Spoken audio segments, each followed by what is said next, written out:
Okay, you guys know I'm spending time going through this marathon 6.5 hour government informant $300,000 whore, Gerald J.R. Olson's undercover audio recording, as well as reading the transcripts.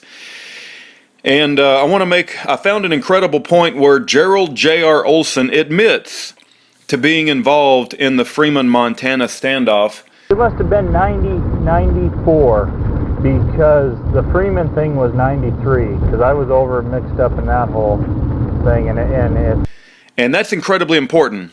Not only have I recently been written to by Russell Landers, who's spending, I think it's Russell Dean Landers, who won't be released from prison until 2040, so he'll die in prison. He was involved in the Freeman, Montana standoff. But I've looked up a man by the name of Daniel Peterson. And Daniel Peterson, I think it's Daniel Ernest Peterson, he was released last year at the age of 73, so he was arrested in 96. My goodness, what is that? That's over 4 plus 16, that's 20 years, right? So Daniel E. Peterson got 20 years, my goodness. And I hope, I don't even know if that's the right Daniel Peterson, but I assume that it is. But in any event, bear with me here. Let's talk about the players, right? I'm going to put on my screen right here Norm Olson. Now, Norm Olson is a recognized Michigan militiaman. He also was up in Alaska for some period of time. And he's recorded in this U.S. Observer article as saying, and let me read it here. According to Norm Olson, the co-founder of the Alaska Citizens Militia, and who in 1996 was in Montana to support the Freemen in their 81-day standoff with the FBI, I first met CI, which stands for Confidential Informant, Gerald Olson, who's a $300,000 whore. No relation. He's not related to Norm Olson, so don't get Gerald Olson and Norm Olson mixed up. Norm Olson is a recognized leader of the militia movement in America. Gerald J.R. Olson is a government scumbag, $300,000 whore, Hell's Angel drug runner, drug addicted, sorry, low-life scumbucket who's conned people out of money his whole life. During the Montana Freeman, I first met CI, confidential informant Gerald Olson, no relation, during the Montana Freeman standoff. We used 241, 341, 441 as a propaganda tool because we were facing another Waco-like situation. The only way we felt we could stop the federal forces was to threaten them with retaliation, with reprisal, with retribution. And they didn't attack that ranch. Now that's Norm Olson speaking about something that happened back in 1996, and he knew Gerald J.R. Olson way back then. Now, this reminds me of Lon Huriuchi, who was involved in shooting Randy Weaver at the Ruby Ridge incident. Not Randy Weaver, but he shot his wife while she was holding a baby, and he shot his boy. I think it was either a 9-year-old boy or 14-year-old boy, but he shot his wife, Vicky Weaver, killed her and murdered her. That same Lon Huriuchi shows up again at Waco, where he's the lead sniper shooting into the Waco compound because he doesn't get demoted or disciplined for shooting Randy Weaver's wife Vicky while she's holding a child. He gets promoted. That's what the government does. You kill an innocent patriot's wife, you get promoted, and they'll put you on the Waco thing too. Now, why am I bringing up Lon Huriuchi? The reason I'm bringing up Lon Huriuchi is because Gerald J.R. Olson was involved in the Freeman, Montana standoff. Okay? Later on, he's now involved in the Schaeffer Cox militia, trying to set Schaeffer Cox up and lie about him. He's been used by the prosecutors, liars for hire. Gerald J.R. Olson goes on to write, this proves that CI, confidential informant Olson, who used this rhetoric before, because he's known to have been involved in the Freeman, Montana standoff, pushed his own preemptive agenda as though it was Cox's plan. Cox had never heard, let alone used, this language before. I wonder how the jury would have reacted had they been informed of that dirty little secret. The jury was never allowed to hear that. Do you think it's important that if the prosecutor is going to put forward the idea that Schaeffer's militia was planning to implement a 241 plan, that maybe it's important to say, hey, Gerald J.R. Olson is the one who came up with the 241 plan. He knew about it back in the Freeman-Montana standoff back in 1996. On February the 19th, 2011, 5 days after the bench warrant was issued for Schaeffer Cox when he did not show up for a misdemeanor hearing on a state issue, a marathon 6-hour meeting between Cox and others ensued where confidential informant $300,000 whore Olson again pushed the 241 plan. While he clandestinely recorded the entire meeting, yet the jury never got to hear the portion where Schaeffer Cox summarily rejected the idea of 241, saying, I'm not motivated by wanting to see their heads roll. I'm motivated by wanting my family to live free and prosperous and happy.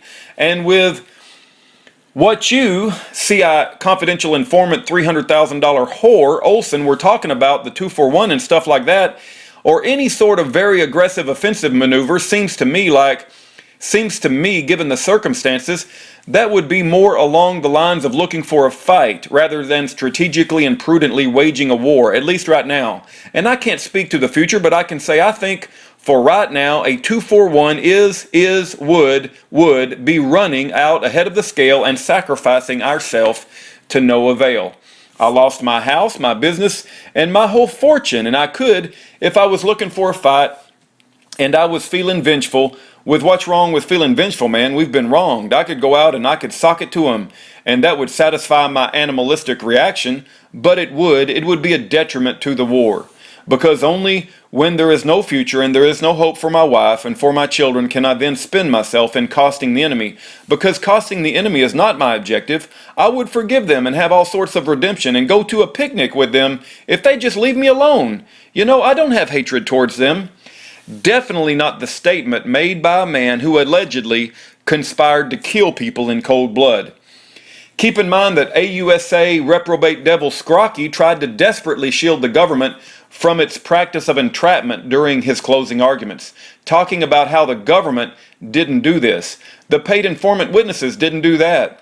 The bottom line is, it was a conspiracy that first and always involved Fulton and Olson and government confidential informants, not Schaeffer Cox. It was their conspiracy, and they continually pushed it on Cox and his friends. And without any question whatsoever, they were instructed to do so by the Department of Justice.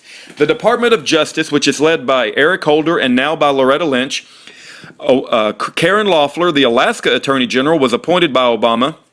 She worked directly with Stephen Scrocky, Joseph Bottini, Yvonne Lamoureux. That illegal foreign coup, which has been appointed by a man who is not eligible to hold that office. It's an illegal foreign coup. They have targeted patriots in this country and set them up and ran them through a kangaroo court show trial.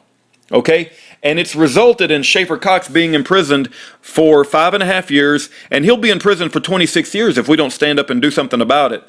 Schaeffer Cox is innocent. He's completely innocent. As I read through these transcripts over and over and over again, one thing that becomes readily apparent is that confidential informant, government paid agent, government scumbag, $300,000 whore, Gerald J.R. Olson, continually prodded Schaeffer Cox into, what are we going to do, Schaeffer? What are we going to do? What about the 241 plan, Schaeffer? What about the 241 plan?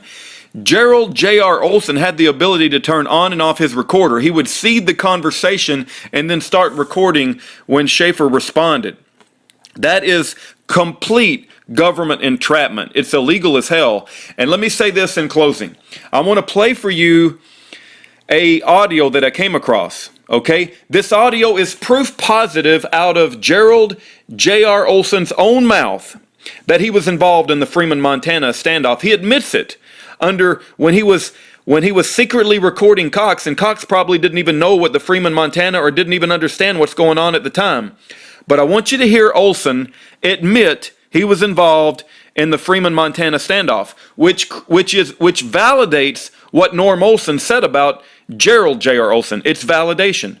Not only that, but the prosecutor Scrocky, the prosecutor Yvonne Lamoureux, the Attorney General Karen Loeffler, Eric Holder, Loretta Lynch, who headed up the Department of Justice, Joseph W. Bottini, Sandra Klein, who is an FBI handler for Bill Fulton, FBI agent Richard Sutherland, who's an FBI handler for $300,000 whore Gerald J.R. Olson.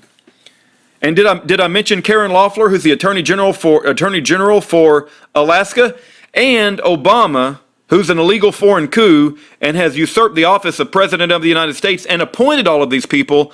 All of them need to be in prison for the wickedness that they've done and the evil that they've done to Schaeffer Cox. All of them. And God sees everything. Nothing escapes the eyes of God. And the truth will continue to come out. People will continue to be educated. And this thing will get so big that, they ain't going to be able to walk down the street unless they get some sort of, a facelift or cosmetic surgery, because they're going to be so shamed by what they did to an innocent man and his family named Schaeffer Cox. And he's not the only one they've went after, but he's definitely should not be in prison. They put him in a secret CMU prison. You probably don't even know what CMU prison is. Go investigate it. And Yvonne Lamourie, Stephen Scrocky, Joseph Bottini, FBI Special Agent Richard Sutherland, FBI Special Agent Sandra Klein, Alaska Attorney General Karen Loeffler, Attorney General Eric Holder, Attorney General Loretta Lynch, President Obama. All of you are evil, reprobate bastards, and all of you need to be arrested and put in jail, and the wrath of God needs to come on every one of you for what you've done. You are absolute evil, wicked reprobates from hell. I remember Waco. Yeah. When was it? Waco was 94, I believe. Was it really 94? Yeah. I was a kid. 92 or 94, something like that. And I remember watching it on TV and thinking, damn, that wasn't a bad fight. Yeah. There's some people big. What's going on? It must have been 94, because the Freeman thing was 93, because I was over mixed up in that whole thing, and as I was over mixed up in that whole thing, and as I was over mixed up in that whole thing, and